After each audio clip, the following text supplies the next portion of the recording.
The moment Mark opened his mouth at the breakfast buffet, I knew my marriage was over. Good thing those protection pills Sophie took worked perfectly, he whispered to his girlfriend while reaching for the orange juice. Evan didn't even notice anything different. I stood there, frozen with my coffee cup halfway to my lips, pretending to study the pastry selection. Protection pills? Sophie hadn't mentioned any medication to me. We'd been married 3 years, and she'd never been secretive about health issues before.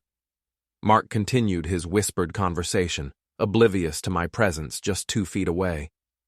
Derek said she was worried about side effects, but everything went smooth. Smart thinking on her part. Derek. The name hit me like a punch to the gut. Derek Price, the cruise entertainment coordinator who'd been overly friendly with my wife since we boarded this floating prison 2 days ago. The same Derek who always seemed to appear whenever Sophie went for her solo walks around the deck. I'm Evan Mallory, by the way. 38 years old, certified public accountant, and apparently the biggest fool on this luxury cruise ship. I've always been the careful type, the guy who reads every contract twice, backs up his computer files religiously, and keeps detailed records of everything. My friends used to joke that I could find a discrepancy in a church collection plate. Right now, those analytical skills were screaming that something was very, very wrong. Sophie appeared beside me, looking radiant in her white sundress. "Morning, honey. Sleep well?" Her smile was perfect, just like always. Too perfect. I studied her face, searching for any sign of guilt or deception, but Sophie had always been good at hiding her true feelings. It's what made her such a successful marketing executive. "Like a baby," I lied, forcing a smile. "You were up early."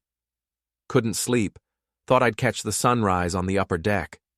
She squeezed my arm affectionately. This cruise was such a great idea. We needed this time together. Mark and his girlfriend had moved away from the buffet, but his words kept echoing in my mind. Protection pills. Derek. Everything went smooth. "I'll grab us a table," Sophie said, heading toward the dining area with her plate. I pulled out my phone and opened the voice recorder app, something I'd installed months ago for work meetings. From now on, I was documenting everything. If my marriage was falling apart, I wanted evidence of exactly how and why. The rest of breakfast passed in a blur of forced conversation and fake smiles. Sophie chatted about the day's activities while I nodded and made appropriate responses. Inside, my mind was racing, connecting dots I'd been too trusting to see before. Her late nights at the office, the new clothes she claimed were for client meetings, the way she'd started keeping her phone face down during dinner, the sudden interest in this cruise, which she'd booked and planned entirely herself. After breakfast, Sophie announced she was going to the spa. "Girls' time with Vanessa," she said, referring to her sister who was also on this cruise with Mark. "You should hit the casino or something, have some fun." I watched her walk away, then made a decision that would change everything. Instead of heading to the casino, I went to find Captain Rodrigo Perez. Before we dive deeper into this story, I have one small request. Please subscribe, drop a like, comment, and hit that hype button to boost this channel so more people can discover these incredible Reddit stories. Rodrigo and I went way back, college roommates who'd stayed in touch over the years. He'd worked his way up from deckhand to captain, and I'd helped him sort out some tax issues with the IRS a few years back. If anyone could help me figure out what was happening on his ship, it would be him. I found him on the bridge, reviewing weather reports. "Evan, how's the cruise treating you?" "Not great, actually. I need to talk to you privately." Rodrigo raised an eyebrow but led me to his private office behind the bridge. "What's going on?" I told him everything. Mark's overheard conversation, my suspicions about Sophie and Derek, the feeling that I was being played for a fool. Rodrigo listened without interruption, his expression growing more serious with each detail. "Derek Price," he said when I finished. "Yeah, I know him. Good at his job, but he's got a reputation with the female passengers. We've had complaints before." "What kind of complaints?" "Nothing we could prove. but he's smooth, you know? Knows exactly what to say to make women feel special, especially women who feel neglected by their husbands. The words stung because they hit too close to home. I had been working long hours lately, preparing for tax season. Sophie had complained about it, but I thought she understood. "I need to know for sure," I said. "Can you help me?" Rodrigo was quiet for a long moment. "What exactly are you asking me to do?" "I'm not asking you to break any laws, but if there's a way to confirm what's happening, I need to know. And if it's what I think it is, I want to handle this my way." Meaning I don't want to just confront them and have it turn into a screaming match. If Sophie's been lying to me, playing me for a fool, then she deserves to feel what that's like. Rodrigo studied my face. "You're talking about revenge. I'm talking about consequences. There's a difference." He nodded slowly. "All right, but whatever we do, we keep it legal and we keep it contained. I won't risk my ship or my crew for anyone's personal drama." "Agreed. Give me until tonight. I'll see what I can find out." That evening, Rodrigo knocked on my cabin door with a manila envelope and a grim expression. "You're not going to like this," he said, stepping inside. The envelope contained printed emails, text messages, and security camera screenshots. My hands shook as I read through them. Sophie and Derek had been planning this affair for weeks, starting before we even boarded the ship. The messages were explicit about their intentions and dismissive about me. "Look at this one," Rodrigo said, pointing to a text from Sophie. "He's so clueless. Spends more time with his spreadsheets than with me. This cruise will be perfect." Derek's response made my stomach turn. Poor guy has no idea what he's paying for. His wife's pleasure cruise with another man. There were photos, too. Security footage of Sophie and Derek in compromising positions in various locations around the ship.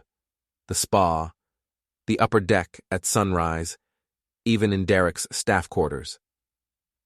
"The protection pills Mark mentioned?" Rodrigo said. "Birth control. She started taking them 3 weeks ago, according to the ship's medical records. She told the doctor her husband was trying to get her pregnant, but she wasn't ready." I stared at the evidence spread across my cabin table. "We've been trying for a baby for 6 months. She kept saying she didn't understand why it wasn't happening. I'm sorry, Evan, I really am." The betrayal cut deeper than I'd expected. It wasn't just the affair.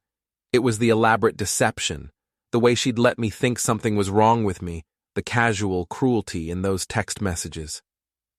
"What do you want to do?" Rodrigo asked. I gathered the papers and photos, my mind already working. "I want to give them exactly what they deserve. But first, I need more evidence, something they can't deny or explain away." "What did you have in mind?" "Can you get me access to the ship's security system? I want to set up some recording equipment in strategic locations." Rodrigo hesitated. "That's getting into murky legal territory. Not if I'm recording my own wife in public areas of the ship. And definitely not if I catch them in the act of trespassing or breaking ship rules." "All right, but we do this smart. No breaking and entering, no illegal surveillance, just documenting what they're already doing in plain sight." We spent the next hour planning. Rodrigo would provide access to security feeds and help me position some recording equipment. In return, I'd make sure any evidence we gathered would be used responsibly.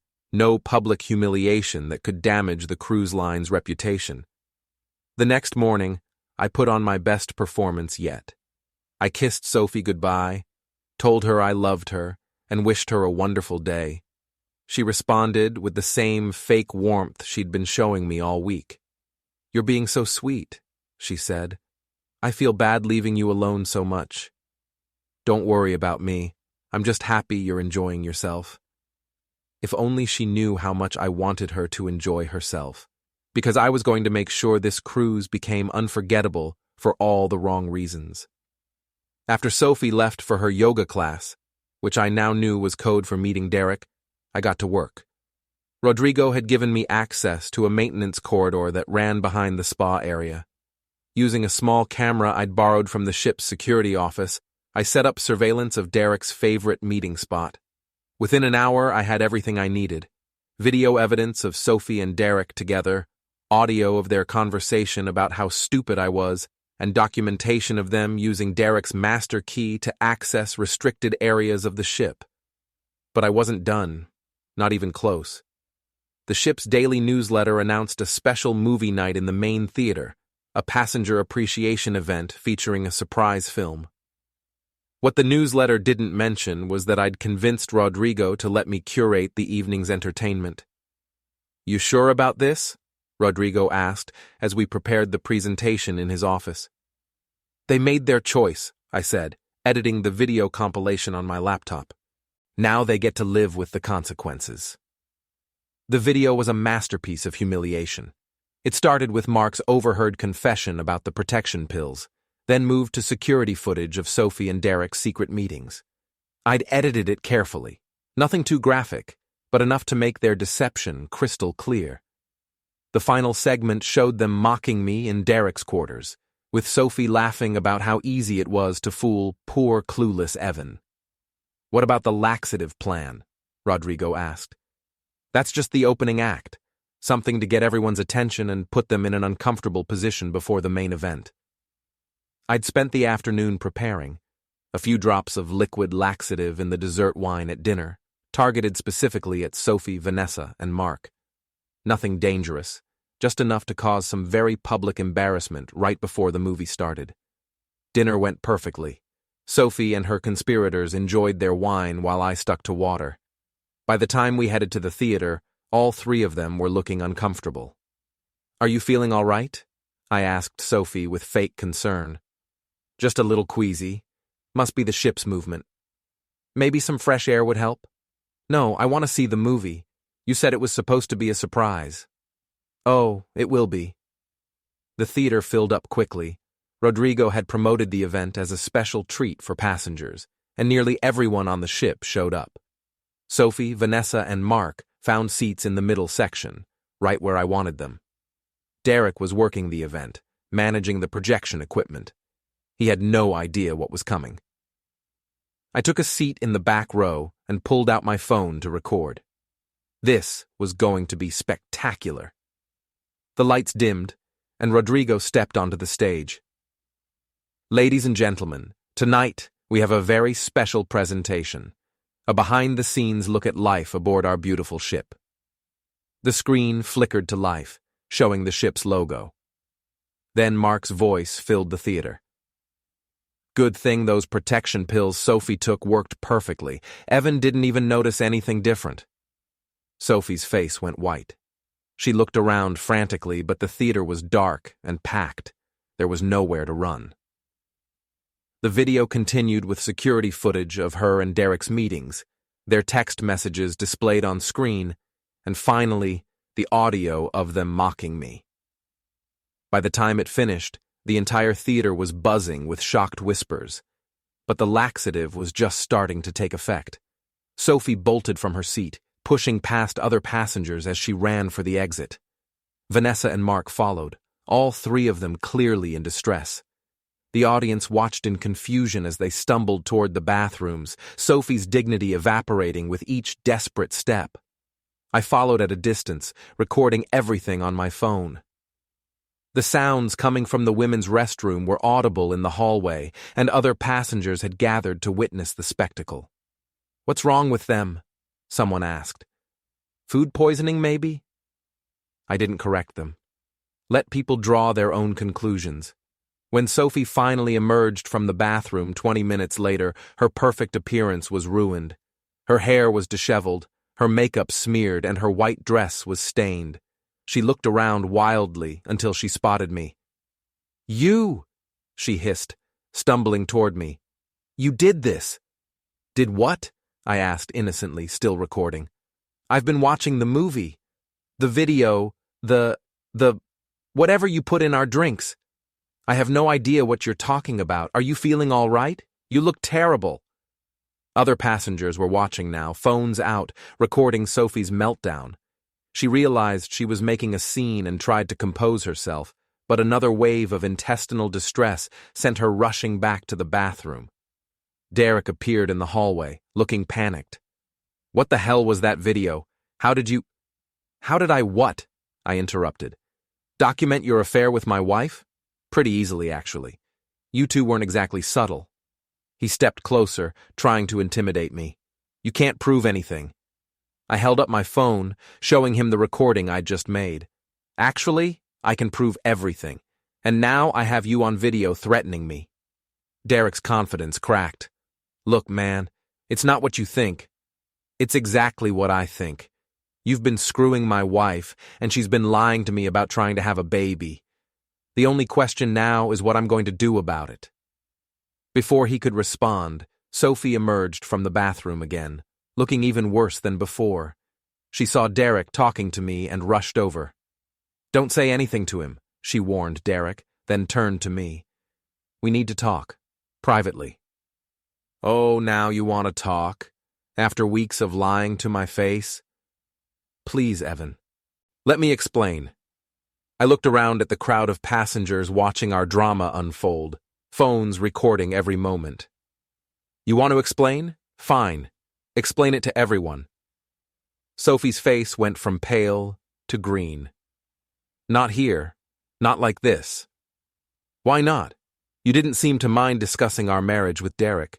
In fact, according to the security footage, you found it pretty entertaining. Derek tried to step between us. This is getting out of hand. Maybe we should all calm down and... Shut up, I said, not taking my eyes off Sophie. You've done enough. The crowd around us was growing. Word had spread quickly through the ship about the video and the bathroom incident. Passengers were emerging from the theater looking for answers. Is it true? An elderly woman asked Sophie. Were you really cheating on your husband? Sophie looked around desperately, realizing she was surrounded by witnesses. It's complicated. Seems pretty simple to me, the woman replied. You made your bed, dear. Now you have to lie in it. Mark and Vanessa finally appeared, both looking miserable. Mark immediately went to Derek, whispering urgently in his ear. Vanessa tried to support Sophie, but she was still dealing with her own digestive issues. We should go back to the cabin, Vanessa suggested. Work this out privately. No, I said firmly. We're working this out right here, right now. I'm tired of private conversations and secret meetings. Everything's public from now on. I pulled out my phone and opened the cloud storage app, where I'd uploaded all the evidence. Sophie, would you like to tell everyone about the protection pills? Or should I? Her eyes widened in horror. You wouldn't. Try me. Derek made a move toward my phone, but I stepped back quickly. I wouldn't do that if I were you. Assault on a passenger is grounds for immediate removal from the ship at the next port. You're bluffing, he said, but his voice lacked conviction. Am I? Ask Captain Perez. Oh, wait, he's the one who helped me gather all this evidence. That was a slight exaggeration, but it had the desired effect. Derek's face went white, and he looked around as if expecting security to appear. Sophie tried a different approach. Evan, please. I know I made mistakes, but we can work through this. We love each other. Love? I laughed, and it came out harsher than I intended. You call lying about birth control love? You call mocking me behind my back love? I never meant for it to go this far. How far did you mean for it to go? Just a little affair? Just a little betrayal? Just a little humiliation for your stupid husband? The crowd murmured their disapproval. Sophie was losing whatever sympathy she might have had. The protection pills, I continued, addressing the audience as much as her. For those who missed it, my wife has been secretly taking birth control while pretending we were trying to have a baby. 6 months of letting me think something was wrong with me. 6 months of fake doctor's appointments and fertility supplements, all so she could have her affair without consequences. The gasps from the crowd were audible. Even in our modern world, that level of deception struck people as particularly cruel. That's not fair, Sophie protested. You don't understand the pressure I was under. What pressure? The pressure of being married to someone who works hard to provide for you? The pressure of having to be honest with your husband? Derek tried to defend her. She felt neglected, man. You were always working, never paying attention to her needs. Her needs? I turned to face him fully. What about my needs? What about my need for an honest wife? What about my need to not be made a fool of? Look, I'm sorry it happened this way, but you're sorry you got caught. There's a difference. Mark finally spoke up. Maybe we should all just calm down and handle this like adults. I stared at him in disbelief. Adults? You mean like adults who keep affairs secret? Like adults who lie about medical treatments? Like adults who mock their spouse behind their back? I didn't mean it like that. How did you mean it, Mark? Because from where I'm standing, the only adult behavior I've seen tonight is me refusing to let this continue. Vanessa tried to lead Sophie away from the crowd, but I called out, "Where are you going? We're not finished." "Yes, we are," Sophie said, finding some of her old defiance. "I don't have to stand here and be humiliated by you." Humiliated by me? I'm not the one who chose to have an affair. I'm not the one who lied about birth control. I'm not the one who got caught on camera mocking my spouse. You set this up. The video, the laxatives, all of it. I documented what you were already doing. The only thing I added was an audience. The crowd was fully on my side now. Sophie could see it in their faces, hear it in their whispers. She was the villain in this story, and everyone knew it. "This isn't over," she said, trying to maintain some dignity as she walked away. "Actually, it is," I called after her. "Check your phone. The divorce papers should be arriving by email any minute." She stopped walking. "What?" "I contacted my lawyer yesterday. Everything's ready to file as soon as we reach port. I've got grounds for adultery, fraud, and emotional distress, plus all the evidence to back it up." Derek looked panicked. "You can't do that. We work for the cruise line. This could ruin our careers." "Should have thought of that before you decided to ruin my marriage." The next morning brought a new dynamic to the ship. Word of the previous night's confrontation had spread throughout the passenger community, and Sophie, Derek, and their allies found themselves social pariahs.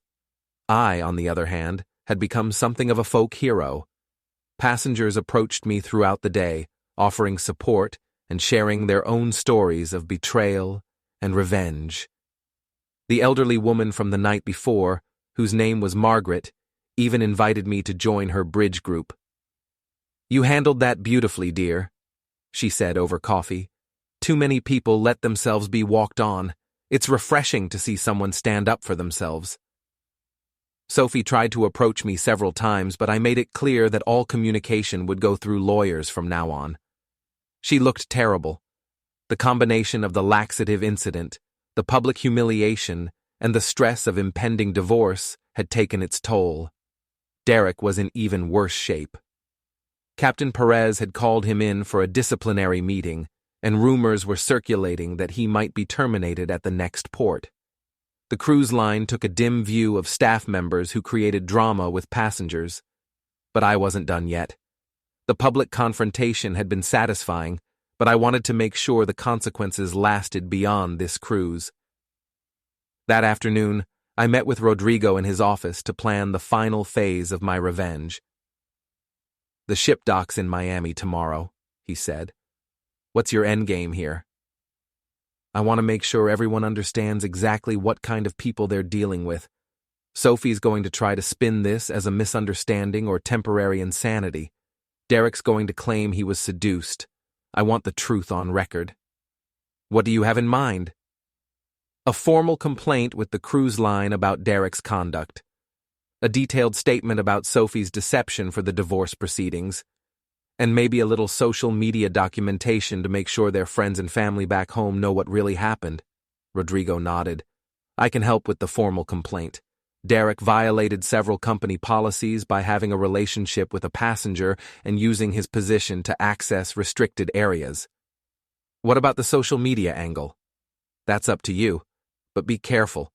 There's a fine line between justice and harassment. I spent the evening crafting posts for Facebook, Instagram, and LinkedIn. Nothing defamatory or false, just the facts of what had happened, supported by the evidence I'd gathered. I tagged mutual friends and family members, making sure the truth would reach everyone who mattered.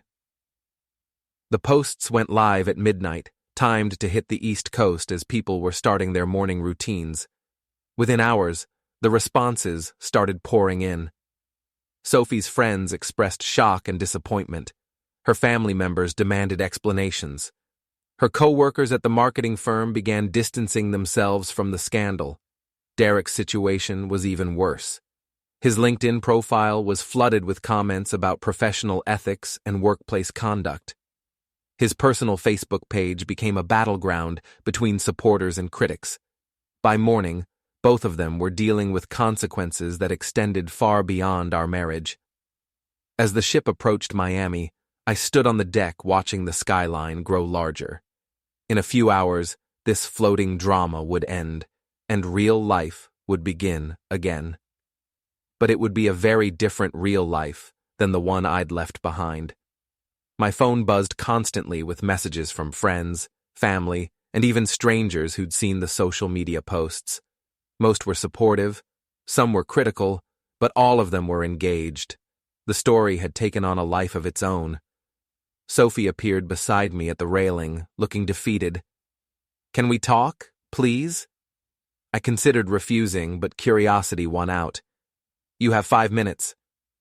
I know you hate me right now, and I understand why. But we had 3 good years together. Doesn't that count for something?" It counted for everything. That's why this hurts so much.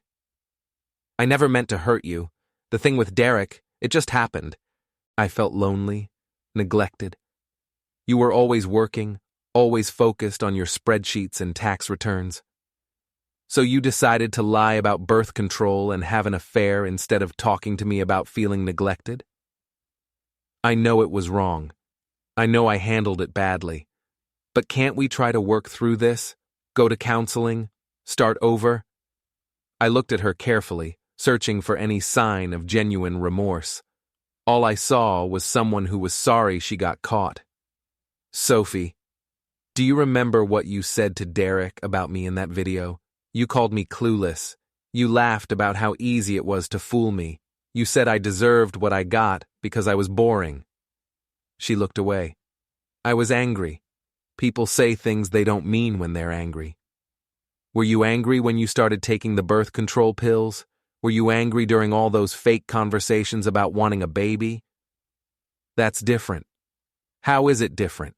You made a calculated decision to deceive me about something fundamental to our marriage. You let me think there was something wrong with me.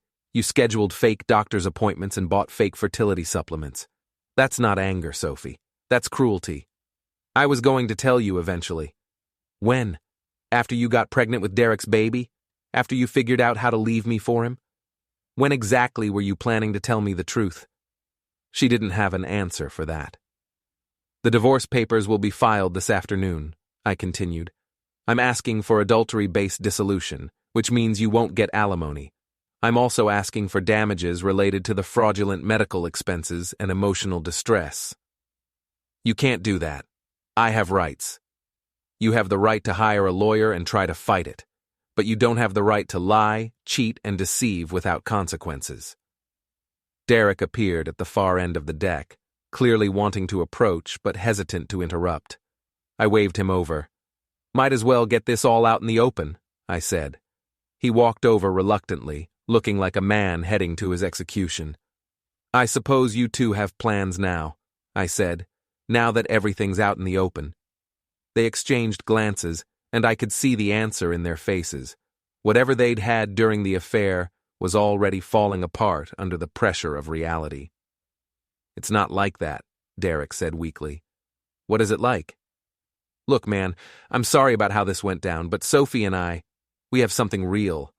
We're going to figure it out." "Figure what out? You're about to lose your job, and she's about to lose half her assets in a divorce. You're both social pariahs thanks to social media. What exactly are you going to figure out?" Sophie looked at Derek with something approaching panic. You said we'd be together after this. You said we'd start fresh somewhere new. We will, Derek said, but his voice lacked conviction. We just need to let things cool down first. I almost felt sorry for Sophie in that moment. She was realizing that Derek's promises during the affair weren't going to survive contact with reality. Good luck with that, I said, turning to leave. You two deserve each other. As I walked away, I could hear them starting to argue behind me. The fairy tale was over, and they were discovering what they'd actually won. The ship's PA system crackled to life as we prepared to dock. Ladies and gentlemen, we have arrived in Miami. Passengers with priority disembarkation may begin gathering their luggage. I had arranged for priority status through Rodrigo, which meant I'd be off the ship and through customs before Sophie and Derek even started the disembarkation process. It was a small victory, but I was savoring every small victory these days. My phone rang as I was packing my final items. The caller ID showed my lawyer's office. Evan, it's Jennifer Morrison. I wanted to update you on the filing status. Good timing. We dock in about an hour. Perfect. The divorce petition has been filed and we've included all the evidence you provided. The adultery claim is solid and the medical fraud angle is particularly compelling. Her lawyer is going to have a very difficult time defending this. What about the timeline? Florida has a 20-day waiting period after service, but given the circumstances, I expect this to move quickly. She'll probably try to negotiate a settlement rather than let this go to trial. I'm not interested in negotiating. I want this to go through exactly as filed. Understood. I'll make that clear to her representation. After hanging up, I finished packing and made my way to the priority disembarkation area. The ship was buzzing with activity as passengers prepared to leave, but I noticed the buzz was different around Sophie and Derek. People were staring, whispering, pointing. The story had become ship legend in just 2 days. Margaret from the bridge group approached me with several other passengers. Evan, dear, we wanted to thank you for the entertainment. This has been the most exciting cruise we've ever taken. I'm glad someone enjoyed it. Oh, we more than enjoyed it. We learned something important about standing up for yourself. You've inspired quite a few of us to make some changes in our own lives. She handed me a business card. I run a support group for people dealing with infidelity back in Tampa. If you ever want to share your story with others going through similar situations, please call me. I pocketed the card, touched by the gesture. Thank you. That means more than you know. As the priority passengers began disembarking, I caught a glimpse of Sophie across the crowded deck. She was arguing with Vanessa while Mark stood nearby looking uncomfortable. Derek was nowhere to be seen. I made it through customs quickly and found myself standing in the Miami terminal, officially back on dry land. The cruise was over, but the consequences were just beginning. My phone buzzed with a text from an unknown number. This isn't over. You've ruined everything for a moment of petty revenge. I hope you're proud of yourself. I recognized Sophie's writing style, though she was apparently using a different phone. I screenshot the message and forwarded it to my lawyer, then blocked the number. Any communication from now on would go through legal channels. Another text arrived from a different unknown number, presumably Derek. You destroyed 2 people's lives because your ego couldn't handle the truth about your marriage. Sophie deserved better than you. I screenshot that one too and blocked the number. It was interesting how quickly they'd gone from apologetic to accusatory. The reality of their situation was setting in, and they needed someone to blame. But I wasn't interested in their blame or their anger. I'd done what needed to be done, and now I was moving forward. 3 weeks later, I was sitting in my lawyer's office reviewing the final settlement documents. Sophie had indeed tried to negotiate, but her position was untenable given the evidence. She'd agreed to an uncontested divorce with no alimony and a minimal asset split. She's also agreed to pay for the fraudulent medical expenses, Jennifer explained. All the fertility treatments, supplements, and doctor visits that she knew were unnecessary. It comes to about $8,000. What about Derek? Interestingly, he's no longer a factor. According to my contacts at the cruise line, he was terminated for violation of passenger relations policies, and according to Sophie's lawyer, they're no longer in contact. That didn't last long. Affairs rarely survive exposure to reality. The excitement was in the secrecy and deception. Once that was gone, they discovered they didn't actually have much in common. I signed the final documents, officially ending my marriage. It should have felt sad, but mostly I felt relieved. The uncertainty was over, the lies were exposed, and I could start rebuilding my life. There is one more thing, Jennifer said. Sophie's lawyer mentioned that she's had to leave her job at the marketing firm. Apparently, the social media attention created problems with clients. I felt a brief moment of guilt, then remembered the video of her laughing about how easy it was to fool me. Actions have consequences, and she was learning that lesson the hard way. What about Derek? Last I heard, he was looking for work in the hospitality industry, but his termination from the cruise line is making that difficult. Word travels fast in that business. I left the lawyer's office feeling lighter than I had in months. The legal battle was over, the divorce was final, and I was free to move forward with my life. That evening, I called Margaret from the cruise ship. Her support group met twice a month, and she'd been encouraging me to attend. Evan, how wonderful to hear from you. How are you holding up? Better than expected. The divorce is final, and I'm ready to start the next chapter. That's marvelous. Would you be interested in speaking to our group next week? Your story could help a lot of people who are struggling with similar situations. I considered it. Sharing my experience might help others avoid the mistakes I'd made, or at least handle betrayal better when it happened to them. I'd be honored to speak to your group. Wonderful. And Evan, you should know that your story has already helped more people than you realize. Several of our members saw the social media posts and finally found the courage to confront their own unfaithful spouses. After hanging up, I realized that the cruise ship confrontation had become something bigger than personal revenge. It had become a catalyst for other people to stand up for themselves, to refuse to be taken advantage of, to demand honesty in their relationships. Maybe that was worth all the drama and public spectacle. Maybe sometimes you have to make a scene to make a point. I was reviewing quarterly tax reports in my office when my assistant knocked on the door. There's someone here to see you. Says it's personal. I looked up to see Derek standing in my doorway, looking significantly worse than he had on the cruise ship. His clothes were wrinkled, his hair unkempt, and he had the desperate look of someone who'd hit rock bottom. What do you want, Derek? I wanted to apologize and to ask for your help. I leaned back in my chair, studying him. My help with what? I can't find work. Every time I get close to a job, someone does an internet search and finds the story. The cruise line blacklisted me, and the hospitality industry is smaller than you'd think. That's unfortunate. Look, I know I screwed up.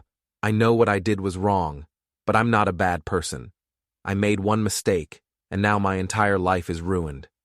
One mistake? You had a weeks-long affair with a married woman, used your position to access restricted areas, and helped her deceive her husband about trying to have children. That's not one mistake, Derek. That's a pattern of poor decisions. I was in love with her. No, you were in lust with her.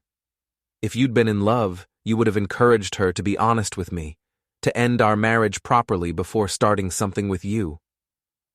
He slumped in the chair across from my desk. She left me, you know, right after we got back to Miami.